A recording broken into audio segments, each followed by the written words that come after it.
Hi, I'm Peter Van Gorder. It is said that our life hinges on 4 main decisions that lead us to become what we are. A career that we choose, whom we marry, friends we make, and most important of all, what we believe in. This one is the most important because what we believe in determines what happens to the other 3. Each one of us has a story to tell, a pivotal moment that shaped us into who we are. These experiences are part of what is known as our testimony. And Paul told his story in Acts 22. Perhaps your story is still in the making. Well, here's mine. I was 19 when I decided to spend the summer on my family's abandoned farm out in the middle of the Pennsylvania wilderness in America. It could hardly be called a farm anymore. Only the shells of the buildings remained. 40 years earlier, it had been a bustling farm for my father and his family of 7 rowdy brothers and sisters. But a tractor that was strip mining in the area ran over a fuel line, igniting it and burning down the house. It was never really rebuilt. And so the surrounding property reverted back to its wild state. It was the perfect distraction-free place to get alone and to chart the path for my future. 19 can be a pivotal age, a time when many important crossroad decisions are made. And so it was with me. My dog and I lived for 6 weeks in complete simplicity, taking long walks through the forest, swimming in the river, meditating, writing poetry. I lived on wild strawberries, granola, and soybeans. I nicknamed the place my Strawberry Fields Forever, after the popular Beatles song that romanticized an idyllic, eternal world that I hope to find in this natural simplicity. At the time, I sought to express myself by writing in the stream of consciousness style of poetry, and my photography was equally as confusing. Some friends and I had put together an exhibition of our art, which we had dubbed Weirdism, in the hopes of starting a new art movement. It was short-lived, though, as we found our exhibition in the trash the next morning. The janitor had mistaken it for garbage. At the time, I was taking LSD and marijuana occasionally, and it was messing up my mind badly, giving me a distorted sense of reality. And all of this was happening against the backdrop of the turbulent 70s, with the Vietnam War, race riots, civil rights movement, and a nation of searching youth all thrown into the mix.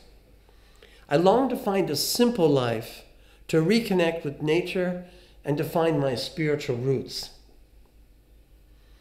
I thought perhaps I could find it in Zen archery. I was in awe of the great masters that I had read about who could shoot an arrow and hit a bullseye, and then, with the second arrow, split the first arrow in half. I figured it would take me a few lifetimes to master this art. I figured, because I kept on searching for the arrows and never hit the target. Now I knew why the masters were always pictured with long beards and bald heads. It took them that long to learn how to shoot straight. But I was in a hurry to find enlightenment. I longed for somewhere and a sense of community, rather than the heaven of nothingness that some creeds promised. So even though I found a measure of peace by living a semi-hermit's life, I realized that the peace I found in nature was only temporary. I needed to find more lasting peace when I was confronted by the harsh realities of everyday life. A peace that was not dependent on external circumstances. Someone or something that could still the tempestuous waves of life. I'd gone to church occasionally and was a nominal believer, but didn't have much of a heartfelt understanding of what Christianity was all about or who Jesus was, or how it applied to me. It was then that my sister told me about Jesus, and I discovered that Jesus was much more than traditions and rituals. He was the man who lived the perfect, simple life, going everywhere, doing good. He not only talked about love, but he gave his life for it in the context of that time. He was the perfect flower child without the bummers of drugs and all the other hang-ups I'd experienced. I asked him into my heart, and a seed was sown that grew and grew as I watered it with the word, prayer, and sharing my faith with others. A few months later, while on vacation in Canada, I waded into a lake and cut my feet on the sharp rocks on the shallows. As I lay on the shore, trying to nurse my wounds, I looked up at the turquoise sky. Being on the verge of a life-changing decision, I wondered if this incident had some significance for me. So I asked God to speak to me about what had just happened. It came not in audible words, but via what the Bible calls a still, small voice to the heart. It said, jump in all the way or stay on the shore. But if you wade in, you'll get cut. I knew this meant that I was to go ahead and make my decision with boldness, doing what I knew to be right and not worrying about the consequences. I took the jump and decided to devote my life to serving God in many ways and in many lands. And here I am, some 45 years later, glad I did. Proverbs said, the Lord will be your confidence and will keep your foot from being caught all the days of your life. He has certainly done that for me many times.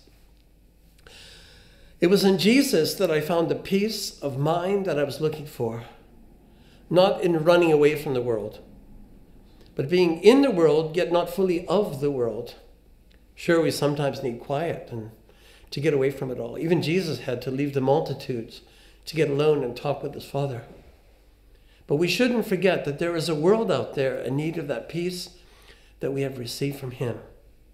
That peace that passes all understanding.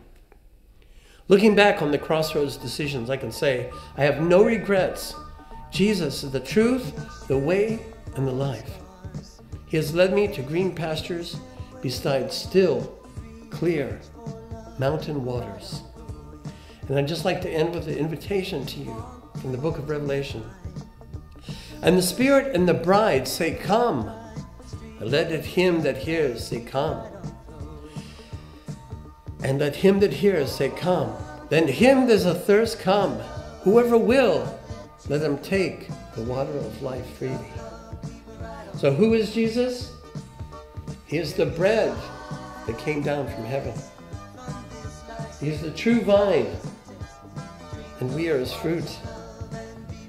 He is the way, the truth, and the life to show us the way. He is the light of the world. He is the resurrection and the life. And he gives us the water of life. Take a drink of Jesus and you'll never be thirsty.